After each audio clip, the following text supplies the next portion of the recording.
নমস্কার বন্ধুরা, হিরাস কিচেনে আপনাদের সকলকে অনেক স্বাগত জানিয়ে আজকে আবার একটি নতুন রেসিপি নিয়ে আমি চলে এসেছি। আজকে বানাবো সবার পছন্দের ম্যাগি রেসিপি। ম্যাগি ভালোবাসে না এমন কেউ খুঁজে পাওয়া ভীষণ মুশকিল। বাচ্চা থেকে বড় সবারই পছন্দ ম্যাগি। ম্যাগি যখনই রান্না করার কথা হয় কারুর মুখে না থাকে না, আর যদি হয় এরকম সবজিতে ভরপুর ম্যাগি। আজকে আমার একটু সিক্রেট রেসিপি আপনাদের সঙ্গে শেয়ার করছি। ম্যাগি তো অনেকে অনেকভাবে বানিয়ে খেয়েছেন, একবার আমার এই রেসিপিটা বানিয়ে অবশ্যই খেয়ে দেখুন, ভীষণ ভালো লাগবে। আশা করি বারবার এই রেসিপিটা আপনাদের ট্রাই করতে ইচ্ছা করবে। তার জন্য আমি একটি প্যান নিয়ে নিয়েছি। প্যানটা গ্যাসে বসিয়ে দিয়ে সামান্য পরিমাণ আমি সাদা তেল দিয়েছি 1 চামচের মতন। তারপরে ছোট ছোট করে কেটে রাখা পনিরের টুকরো দিয়ে দিয়েছি। আপনারা যদি পনির না দিতে চান তাহলে পনিরের জায়গায় কিন্তু ডিমটাও ভুজিয়া বানিয়ে দিতে পারেন, সেটাও কিন্তু অনেকটা বেশি ভালো লাগে। পনিরটা যখন হালকা লাল লাল ভাজা হয়ে যাবে পনিরটাকে আমি তুলে নেব। পনিরটা আমাদের ছোট ছোট করে কাটা আছে, এর জন্য খেয়াল রাখবেন বেশি ভাজবেন না, তাহলে কিন্তু শক্ত হয়ে যাবে। আমি আর 2 চামচ সাদা তেল ব্যবহার করলাম। তারপরে দিয়ে দেবো কিছু কেটে রাখা সবজি। আপনারা কিন্তু এখানে চাইলে যে কোনো সবজি ব্যবহার করতে পারেন আপনাদের পছন্দের মতন। আমি ব্যবহার করেছি মটরশুঁটি, গাজর আর ক্যাপসিকাম। সবজিটাকে হালকা একটু নেড়ে চেড়ে নেব। তারপরে আমি এখানে দিয়ে দিচ্ছি একটি মিডিয়াম সাইজ পেঁয়াজ কুচি, একটি মিডিয়াম সাইজ টমেটো কুচি।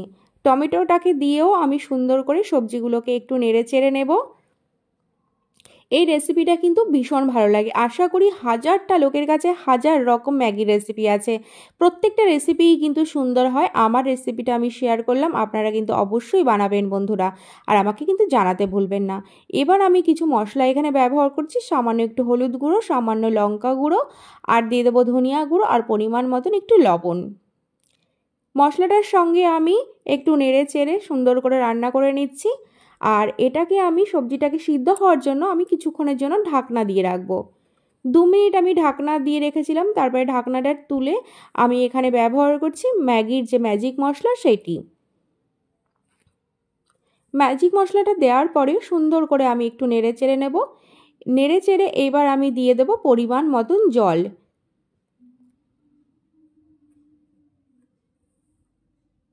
জলটা দিয়ে আমি ফুটতে দেব।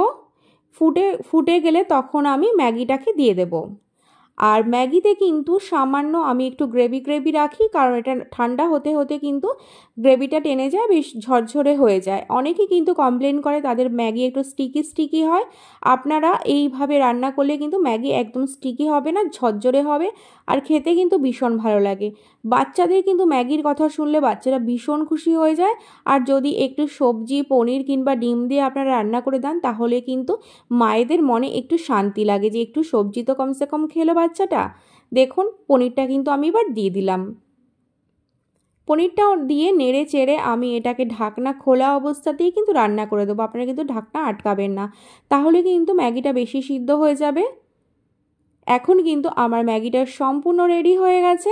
দেখতে কতটা দুর্দান্ত লাগছে বলুন। দেখতে যতটা সুন্দর হয়েছিল, খেতে কিন্তু তার থেকে আরও অনেক বেশি সুন্দর হয়েছিল খেতে। আর আপনারা কিন্তু অবশ্যই একবার এই রেসিপিটা বাড়িতে করবেন, আর আমাকে কিন্তু জানাবেন কেমন হয়েছিল খেতে। প্রত্যেকের কাছে কিন্তু অনেক রেসিপি থাকে, কমেন্টের মাধ্যমে কিন্তু আমাকে আপনাদের রেসিপিটা কিন্তু একটু জানাবেন।